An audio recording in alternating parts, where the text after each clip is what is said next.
Subject of today's blog is experts and expenses. Experts are a necessary part of any major or even not quite so major personal injury case. You need experts, you need them for damages, and you need them for liability. In some cases, without an expert opinion, you will not, quote, get the case to the jury. The judge will not let a jury make a decision, render a decision in the absence of certain expert testimony. Now, while you can't avoid them, I do want to point out that it's a matter of law in Massachusetts that experts don't decide cases, juries do, and that's what our appellate courts have told us. But still, even though there's that limiting notion, keep in mind that you need experts. But what about their expense? Who pays for them, and significantly when? Let me just digress for a moment, because I'll never forget the surprise on a judge's face when I was at what's called a bench bar meeting, and I explained to the judge the very high cost of expert witnesses.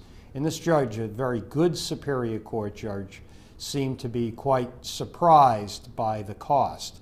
Now, when the expert is reviewing a case and going to an accident scene and rendering an opinion, giving a report, preparing for testimony, the lawyer will be given an itemized expense. And in my law firm, and it's of course appropriate and ethical, we will pay the expert for those fees as they become due.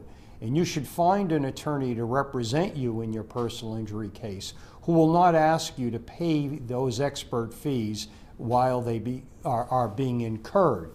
Rather, at the time of the conclusion of the case, successful conclusion of the case, the lawyer can get reimbursed for that expert's time and the expenses. I personally view it as a business expense, and I would never ask my clients to pay the expert fees as they become due. I would wait rather for the satisfactory resolution of the case. Why should a client who's not familiar with these kinds of expenses have sleepless nights wondering if they can pay for what can turn out to be quite high costs?